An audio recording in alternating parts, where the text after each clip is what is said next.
Kalau saya pikir-pikir, memang yang paling penting tuh dicinta sama Allah dan Rasulnya. Sebab cinta selain dari keduanya, itu adalah cinta yang fana. Cinta yang ada masa akhirnya. Cinta yang ada expirednya, ada masa kadaluarsanya. Teman-teman saudaraku sekalian, cinta yang lain tuh ada masa kadaluarsanya. Kalau tidak tersambung dengan cintanya Allah dan Rasulnya. Cintanya orang tua ke anak, kalau enggak karena sambung dengan cinta kepada Allah dan Rasulnya, ada masa akhirnya.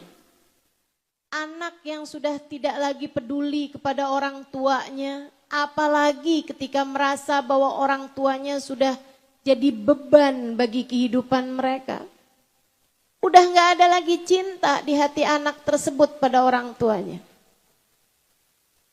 Kecuali sekali lagi orang-orang yang ketika mencintai, ia mencintai karena Allah dan Rasulnya. Sebab sekali lagi cinta itu hanya ketika cintanya kepada Allah atau karena Allah, cinta tersebut akan menjadi sesuai dengan sifatnya Allah, yaitu abadi. Mencintai dalam keabadian. Itu hanya akan terjadi bagi orang-orang yang cintanya kepada Allah atau karena Allah. Termasuk anak. Anak kalau cintanya sama orang tua karena Allah, cintanya akan abadi. Bahkan termasuk suami. Suami ke istrinya nih, atau istri kepada suaminya, kalau dia mencintai suaminya atau istrinya karena Allah SWT, mencintai pasangannya hanya karena Allah. Hanya karena Allah, bukan karena isi dompetnya. Bukan karena kecantikan ataupun kegantengannya. Bukan karena jabatannya. Bukan karena hal-hal yang lainnya. Akan tetapi dia mencintai pasangannya karena Allah. Cinta yang begini, yang tidak akan ada ujungnya. Saling mencintai hingga surga. Saling mencintai hingga surga. Makanya orang kalau hidupnya jauh dari cinta, ya ia jauh dari keindahan. Makanya orang yang hidupnya gak kenal cinta di dalam hatinya, maka hidupnya akan jauh dari keindahan meski seperti apapun kayanya. Meski seperti apapun banyaknya hartanya. Meski seperti apapun tingginya jabatannya. Meski setinggi apapun ilmunya. Orang yang hidupnya jauh dari cinta, maka hidupnya akan jauh dari keindahan.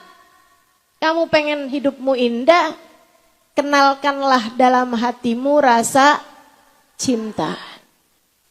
Kalau doa, dipikir dulu yang kiranya tidak kamu sesali sampai kapanpun. Kalau doa tuh, yang kiranya tidak akan kamu sesali sampai kapanpun. Sesuatu yang akan kamu senengi sampai kapanpun. Sampai kamu masuk dalam kubur pun kamu masih seneng gitu. Kalau kamu punya rumah, kalau kamu punya mobil sekalipun, kalau duitmu banyak, apa senengnya kalau kamu masuk dalam alam kubur? Nggak akan ada, Bu, siapapun di antaramu yang sayang megelangnya terus bilang, nak kalau mama mati gelangnya sekalian dipakein ya nak. Ada yang begitu? Nggak ada, Bu. Maka kalau kamu punya harta sebanyak apapun, nggak akan ada yang kamu bawa ke dalam alam kubur selain hisabnya. Selain hisab panjangnya. Karena Allah akan menghisab sampai celak mata dari mana kamu mendapatkannya dan untuk apa kamu memakainya. Begitu katanya baginda kita Nabi besar Muhammad sallallahu alaihi wasallam. Makanya orang kalau mikirnya panjang, nggak akan kalau doa cuman minta duit, teman-teman. Nggak akan. Nah, kamu kalau selama ini kalau doa, tiap doa mintanya duit mulu, rejeki mulu, uang mulu. Sekalinya minta rejeki pun yang kamu bayangkan ya cuman saldo gitu. Saldo di rekening atau bahkan uang di dompet kamu gitu kan. Ini artinya kamu tidak berpikir panjang untuk doa-doamu. Kamu tidak berpikir kemanfaatan doamu sampai kamu berada dalam alam kubur. Kalau mau doa tuh pikirin, ini saya manfaat nggak nih doa ini kalau saya masuk ke dalam alam kubur. Gitu. Untuk hal-hal yang tidak membawa kemanfaatan bagi alam kuburmu nanti, nggak usah segitunya kamu bela mati-matian. Yang nggak dibawa mati, jangan bela mati-matian. Jangan sampai doamu yang memang nggak sering itu cuman sekedar minta sesuatu yang begitu kamu masuk dalam alam kubur nggak ada artinya lagi. Jangan. Minta. Ada banyak hal yang perlu buat kamu mintain. Salah satunya seperti yang diminta sama Badui satu ini. Habib Ali, doakan saya biar saya dicinta sama Allah. Habib Ali nanya dong. Orang Badui ini biasanya nggak pikir panjang. Tapi ini kok doanya orang mikir panjang nih. Ditanya sama Habib Ali. Kenapa kamu mintanya doa seperti itu? Dia bilang, saya Bib, kemarinan Bib, ngeliat ada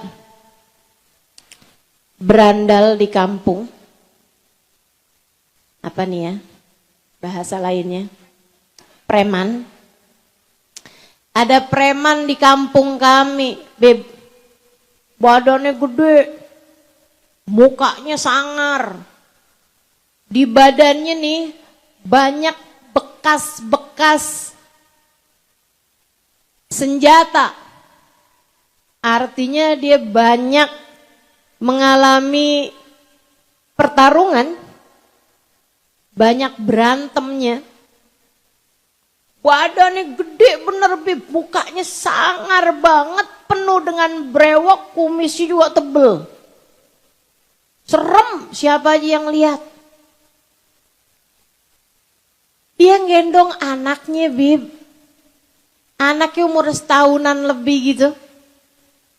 Si anak mainin jenggotnya. Dia ketawa-tawa doang Bib digituin. Preman ini, berandalan ini, saya gak bisa bayangin kalau jenggotnya dia dicabut sama orang lain. Saya gak bisa bayangin kalau kumisnya dia dimainin sama orang lain. Mati kali itu orang. Tapi ketika yang mainin anaknya dia malah ketawa-tawa, Bib. Saya jadi mikir gitu. Kenapa dia ketawa-tawa dimainin sama anaknya jenggotnya? Karena dia cinta sama anaknya. Allah kan gitu juga ya Bib ya. Kalau Allah cinta sama kita kan kalau kita bikin salah dimaklumin. Kalau kita bikin dosa diampunin. Apalagi kalau kita bikin ketaatan. Pasti bakalan diterima, pasti bakalan dibalas dengan balasan yang berlipat ganda. Kata Habib Ali Habsyi, kamu udah ngerti nih, kamu udah ngerti. Didoain sama Habib Ali Habsyi. Nih teman-teman, bener banget. Kita nih dalam hidup nih, hal terindah yang Allah SWT berikan dalam kehidupan kita adalah cinta. Akan tetapi cinta yang seperti apa? Cinta yang tak akan berujung kecewa. Cinta yang tidak rentan, tidak mungkin akan berjumpa kecewa. Dan cinta yang tak ada masa kadaluarsanya. Yaitu cinta kepada Allah dan Rasulnya, atau cinta karena Allah dan Rasulnya. Maka mari belajar untuk mencinta dan dicinta.